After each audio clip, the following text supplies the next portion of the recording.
Hola, ¿qué tal?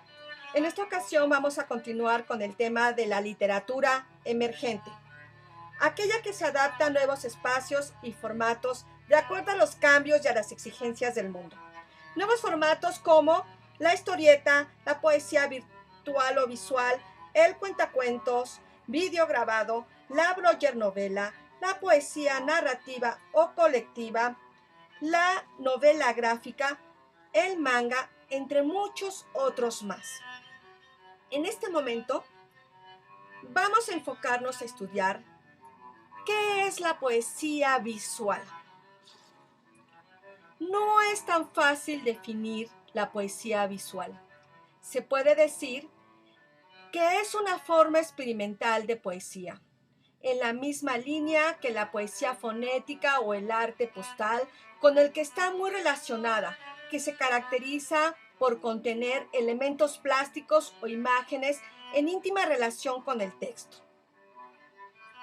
En un poema visual, el lenguaje icónico se plantea como fundamental y el lenguaje verbal funciona como complemento de la imagen. En un poema visual no solo intervienen las palabras, también la tipografía, las letras como tales, su disposición en el espacio, el color o su ausencia. Forman parte del poema. En un poema visual, lo verbal y lo icónico influyen y se potencian mutuamente. También podemos decir que un poema visual es una forma de expresión artística, experimental, en la que la imagen, el elemento plástico en todas sus facetas, técnicas y soportes, predominan sobre el resto de los componentes y nos muestran una visión particular del mundo. La poesía visual no es tan moderna como se cree. Sus orígenes se remontan a los orígenes mismos de la poesía. Existen caligramas y poemas figurativos desde los tiempos de la antigua Grecia. Aunque fueron las vanguardias artísticas del principios del siglo XX, fundamentalmente el futurismo y el dadaísmo, las que dieron a la poesía visual el impulso definitivo al introducir el uso de la tipografía y el collage junto a una nueva forma de entretener el espacio. Un caligrama se le conoce como poema visual y es un texto en el que las palabras se usan como si fuera un trazo o un dibujo. En la actualidad, el concepto está ampliándose aún más tras el momento de gran interés general en la poesía visual que se produjo en la década de los 90.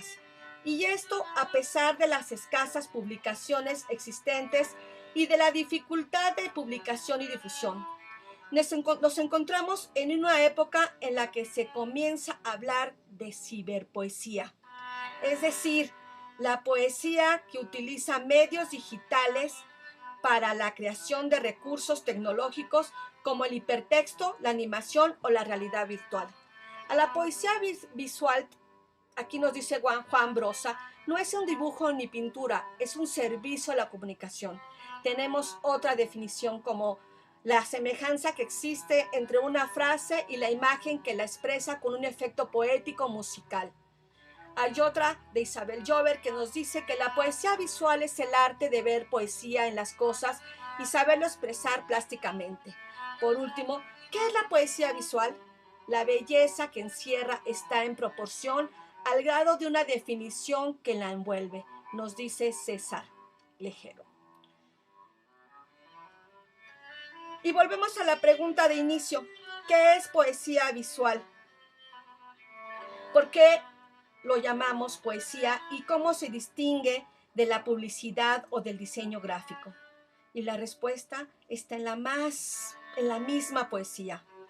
Es poesía porque llega desde la emoción y busca provocar la emoción, porque no vende nada, ni se vende a sí misma, porque no nos deja indiferentes ante lo que se está expresando y ante lo que está transmitiendo, porque nos emociona, nos comunica, nos conmueve y nos remueve.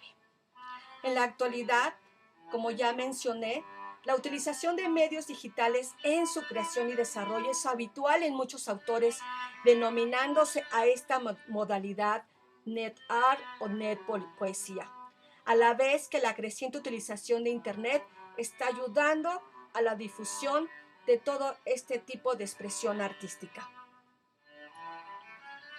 Ahora, ¿cómo elaborar un poema visual? Realmente no hay una receta para llevar a cabo un poema visual, pero sí a lo mejor algunas sugerencias. Lo primero que se debe hacer es pensar en la emoción a expresar, tener un concepto o idea, buscar y evaluar en qué superficie se va a plasmar su poema visual, si va a ser en una superficie virtual o en una superficie física. Asimismo, también tenemos que pensar en las imágenes que le signifiquen algo y si tengan relación con la idea que se ha pensado. Y a partir de ahí, a manos a la obra, a crear su poema visual. Este es un ejemplo de una imagen que tomé, se me vino a la idea de algo de economía, business, y aquí es un ejemplo de un poema visual hecho a través de una plataforma digital. Ahora les voy a dar un ejemplo de un poema visual que se realizó en una plataforma no virtual, que me llegó a la idea, planteé mi idea, busqué, como no soy buena dibujando, pues busqué por ahí revistas y estuve buscando recortes. Eso fue mi materia prima. Las imágenes recortadas, obviamente primero mi idea, las imágenes, las recorté, busqué ahí elementos y finalmente quedó aquí mi creación. Esta es una creación, una primera aproximación. Luego hice otra. Y este es un ejemplo de cómo podemos crear un poema visual. Porque en el poema visual el autor va a expresar una idea conjunta con una emoción. Pues esto ha sido todo sobre los poemas visuales. Ahora te toca a ti realizar tu poema visual. Hasta la próxima.